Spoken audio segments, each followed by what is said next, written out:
श्री रामचरितमानस तृतीय सोपान अरण्यकांड। सुतीक्ष्ण जी का प्रेम, अगस्त्य मिलन, अगस्त्य संवाद, राम का दंडक वन प्रवेश और जटायु मिलन। मुनि अगस्त्य जी के एक सुतीक्ष्ण नामक ज्ञानी शिष्य थे, जिनकी भगवान में प्रीति थी। वे मन, वचन और कर्म से श्री राम जी के चरणों के सेवक थे। उन्हें स्वप्न में भी किसी दूसरे देवता का भरोसा नहीं था। उन्होंने ज्यों ही प्रभु का आगमन कानों से सुना, त्यों ही अनेक प्रकार के मनोरथ कहते हुए वे शीघ्रता से दौड़ चले। हे विधाता, क्या दीन बंधु श्री रघुनाथ जी मुझ जैसे दुष्ट पर भी दया करेंगे? क्या स्वामी श्री राम जी छोटे भाई लक्ष्मण जी सहित मुझसे अपने सेवक की तरह मिलेंगे? मेरे हृदय में दृढ़ विश्वास नहीं होता, क्योंकि मेरे मन में भक्ति, वैराग्य या ज्ञान कुछ भी नहीं है। मैंने न तो सत्संग, योग, जप अथवा यज्ञ ही किए हैं, और न प्रभु के चरण कमलों में मेरा दृढ़ अनुराग ही है। हाँ, दया के भंडार प्रभु की एक बाण है कि जिसे किसी दूसरे का सहारा नहीं, वह उन्हें प्रिय होता है। भगवान की इस बाण का स्मरण आते ही मुनि आनंद मगन होकर मन ही मन कहने लगे, भव बंधन से छुड़ाने वाले प्रभु के मुखारविंद को देखकर आज मेरे नेत्र सफल होंगे। शिवजी कहते हैं, हे भवानी, ज्ञानी मुनि प्रेम में पूर्ण रूप से निमग्न हैं। उनकी यह दशा कही नहीं जाती। उन्हें दिशा विदिशा अर्थात दिशाओं और उनके कोण आदि और रास्ता कुछ भी नहीं सूझ रहा। मैं कौन हूँ, कहाँ जा रहा हूँ, यह भी नहीं जानते। इसका भी ज्ञान नहीं है कि वो कभी पीछे घूमकर कभी आगे चलने लगते हैं और कभी प्रभु के गुणगान गाकर नाचने लगते हैं। मुनि ने प्रगाढ़ प्रेम भक्ति प्राप्त कर ली। प्रभु श्री राम जी वृक्ष की आड़ में छिपकर भक्त की प्रेमान्मुक्त दशा देख रहे हैं। मुनि का अत्यंत प्रेम देखकर श्री रघुनाथ जी मुनि के हृदय में प्रकट हो गए। हृदय में प्रभु के दर्शन पाकर मुनि बीच रास्ते में अचल होकर बैठ गए। उनका शरीर रोमांच से कटहल के फल के समान हो गया। तब श्री रघुनाथ जी उसके पास चले आए और अपने भक्त की प्रेम दशा देखकर मन में बहुत प्रसन्न हुए। श्री राम जी ने मुनि को बहुत प्रकार से जगाया, पर मुनि नहीं जागे, क्योंकि उन्हें प्रभु के ध्यान का सुख प्राप्त हो रहा था। तब श्री राम जी ने अपने राज रूप को छिपा लिया और उनके हृदय में अपना चतुर्भुज रूप प्रकट किया। तब अपने इष्ट स्वरूप के अंतर्ध्यान होते ही मुनि ऐसे व्याकुल होकर उठे, जैसे मणिधर सर्प मणि के बिना व्याकुल हो जाता है। मुनि ने अपने सामने सीता जी और लक्ष्मण जी सहित श्याम सुंदर विग्रह सुखधाम श्री राम जी को देखा। प्रेम में मगन हुए श्रेष्ठ मुनि ने श्री राम जी के चरणों में प्रणाम किया। श्री राम जी ने अपनी विशाल भुजाओं से पकड़कर उन्हें उठा लिया और बड़े प्रेम से हृदय से लगा रखा। कृपालु श्री रामचंद्र जी मुनि से मिलते हुए ऐसे सुशोभित हो रहे हैं, मानो सोने के वृक्ष से तमाल का वृक्ष गले लगकर मिल रहा हो। मुनि ने हृदय में धीरज धरकर बार बार चरणों में स्पर्श किया, फिर अपने आश्रम में लाकर अनेक प्रकार से उनकी पूजा की। मुनि कहने लगे, हे प्रभु, मेरी विनती सुनिए। मैं किस प्रकार से आपकी स्तुति करूं? आपकी महिमा अपार है, मेरी बुद्धि अल्प है, जैसे सूर्य के सामने जुगनू का उजाला। हे नीलकमल की माला के समान श्याम शरीर वाले, हे जटाओं का मुकुट और मुनियों के वल्कल वस्त्र पहने हुए हाथों में धनुष बाण लिए तथा कमर में तरकश कसे हुए श्री राम जी, मैं आपको निरंतर नमस्कार करता हूँ, जो मोह रूपी घने वन को जलाने के लिए अग्नि है, संत रूपी कमलों के वन के प्रफुल्लित करने के लिए सूर्य हैं, राक्षस रूपी हाथियों के समूह के पछाड़ने के लिए सिंह हैं और भव रूपी पक्षी के मारने के लिए बाज रूप हैं। वे प्रभु सदा मेरी रक्षा करें।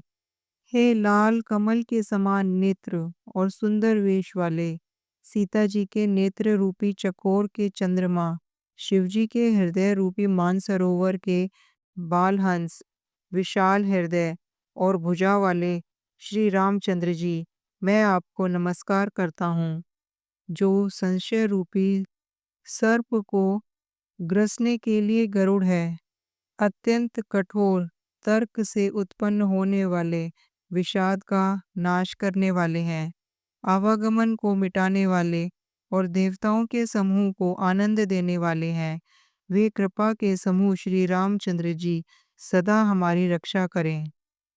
हे अनुपम निर्मल संपूर्ण दोष रहित अनंत एवं पृथ्वी का भार उतारने वाले श्री रामचंद्र जी, मैं आपको नमस्कार करता हूँ, जो भक्तों के लिए कल्प वृक्ष के बगीचे हैं, क्रोध, लोभ, मद और काम को डराने वाले हैं, अत्यंत ही चतुर और संसार रूपी समुद्र के तरने के लिए सेतु रूप हैं। वे सूर्य कुल की ध्वजा श्री राम जी सदा मेरी रक्षा करें, जिनकी भुजाओं का प्रताप अतुलनीय है, जो बल के धाम है, जिनका नाम कलयुग के बड़े भारी पापों का नाश करने वाला है, जो धर्म के रक्षक हैं और जिन्हें गुण समूह आनंद देने वाले हैं। वे श्री राम जी निरंतर मेरे कल्याण का विस्तार करें। यद्यपि आप निर्मल, व्यापक, अविनाशी और सबके हृदय में निरंतर निवास करने वाले हैं, तथापि हे खरारी श्री राम जी, लक्ष्मण जी और सीता जी सहित वन में विचरने वाले, आप इसी रूप में मेरे हृदय में निवास कीजिए। हे स्वामी, आपको जो सगुण, निर्गुण और अंतर्यामी जानते हों, वे जाना करें। मेरे हृदय को तो कौशलपति कमल नयन श्री राम जी ही अपना घर बनावें।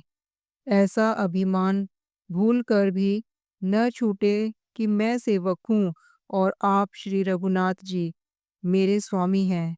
मुनि के वचन सुनकर श्री राम जी मन में बहुत प्रसन्न हुए। तब उन्होंने हर्षित होकर श्रेष्ठ मुनि को हृदय से लगा लिया और कहा, हे मुनि, मुझे परम प्रसन्न जानो। जो वर मांगो वही मैं तुम्हें दूं। मुनि सतीक्षण जी ने कहा, मैंने तो वर कभी मांगा ही नहीं। मुझे समझ ही नहीं आता कि क्या झूठ है और क्या सच है, अर्थात क्या मांगूं और क्या नहीं। अतः हे रघुनाथ जी, आप दासों को सुख देने वाले हैं। आपको जो अच्छा लगे मुझे वही दीजिए। श्री रामचंद्र जी ने कहा, हे मुने, तुम प्रगाढ़ भक्ति, वैराग्य, विज्ञान और समस्त गुणों और ज्ञान के निधान हो जाओ। तब मुनि बोले, प्रभु ने जो वरदान दिया है वह तो मैंने पा लिया, अब मुझे जो अच्छा लगता है वह दीजिए। हे प्रभु, हे श्री राम जी, छोटे भाई लक्ष्मण जी और सीता जी सहित धनुष बाणधारी आप निष्काम होकर मेरे हृदय रूपी आकाश में चंद्रमा की भांति सदा निवास कीजिए। एवं अस्तु, ऐसा ही हो। ऐसा उच्चारण कर लक्ष्मी नारायण श्री रामचंद्र जी हर्षित होकर अगस्त्य ऋषि के पास चले। तब सुतीक्षण जी बोले, गुरु अगस्त्य जी का दर्शन पाए और इस आश्रम में आए मुझे बहुत दिन हो गए। अब मैं भी प्रभु आपके साथ गुरु जी के पास चलता हूँ। इसमें हे नाथ, आप पर मेरा कोई एहसान नहीं है। मुनि की चतुरता देखकर कृपा के भंडार श्री राम जी ने उसको साथ ले लिया और दोनों भाई हंसने लगे।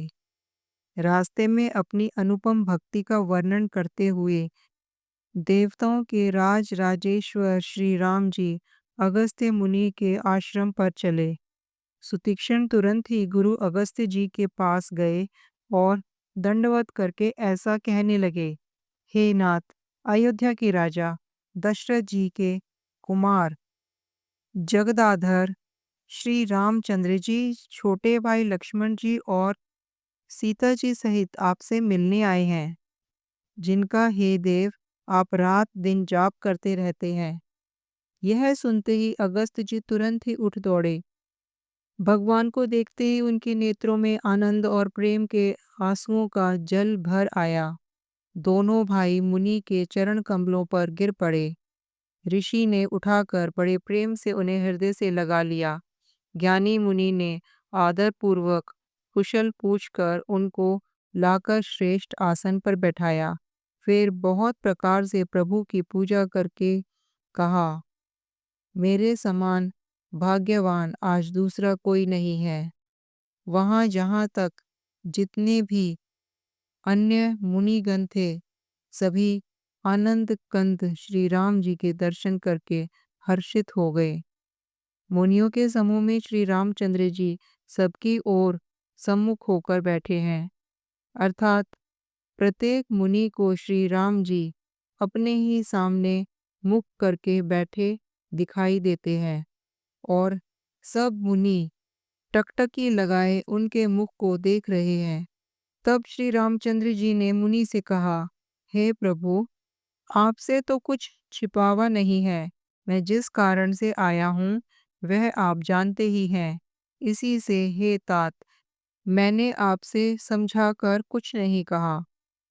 हे प्रभु, आप मुझे वही मंत्र अर्थात सलाह दीजिए जिस प्रकार मैं मुनियों के द्रोही राक्षसों को मारूं। प्रभु की वाणी सुनकर मुनि मुस्कुराए और बोले, हे नाथ, आपने क्या समझकर मुझसे यह प्रश्न किया है? हे पापों का नाश करने वाले, मैं तो आप ही के भजन के प्रभाव से आपकी कुछ थोड़ी सी महिमा जानता हूँ। आपकी माया गूलर के विशाल वृक्ष के समान है। अनेकों ब्रह्मांडों के समूह ही जिसके फल हैं। चर और अचर जीव गूलर के फल के भीतर रहने वाले छोटे छोटे जंतुओं के समान उन ब्रह्मांड रूपी फलों के भीतर बसते हैं और वे अपने उस छोटे से जगत के सिवा दूसरा कुछ नहीं जानते। उन फलों का भक्षण करने वाला कठिन और कराल काल है। वह काल भी सदा आपसे भयभीत रहता है। उन्हीं अपने समस्त लोकपालों के स्वामी होकर भी मुझसे मनुष्य की तरह प्रश्न किया। हे कृपा के धाम, मैं तो यह वर मांगता हूँ कि आप श्री सीता जी और छोटे भाई लक्ष्मण जी सहित मेरे हृदय में सदा निवास कीजिए। मुझे प्रगाढ़ भक्ति, वैराग्य, सत्संग और आपके चरण कमलों में अटूट प्रेम प्राप्त हो। यद्यपि आप अखंड और अनंत ब्रह्म हैं, जो अनुभव से ही जाने जाते हैं और जिनका संत जन भजन करते हैं। यद्यपि मैं आपके ऐसे रूप को जानता हूँ और उसका वर्णन भी करता हूँ, तो भी लौट लौट कर मैं सगुण ब्रह्म में आपके इस सुंदर स्वरूप में ही प्रेम मानता हूँ। आप सेवकों को सदा ही बढ़ाई दिया करते हैं। इसी से हे रघुनाथ जी, आपने मुझसे पूछा है। हे प्रभु, एक परम मनोहर और पवित्र स्थान है, उसका नाम पंचवटी है। हे प्रभु, आप दंडक वन को, जहाँ पंचवटी है, पवित्र कीजिए और श्रेष्ठ मुनि गौतम जी के कठोर श्राप को हर लीजिए। हे रघुकुल के स्वामी, आप सब मुनियों पर दया करके वहीं निवास कीजिए। मुनि की आज्ञा पाकर श्री रामचंद्र जी वहां से चल दिए और शीघ्र ही पंचवटी के निकट पहुंच गए।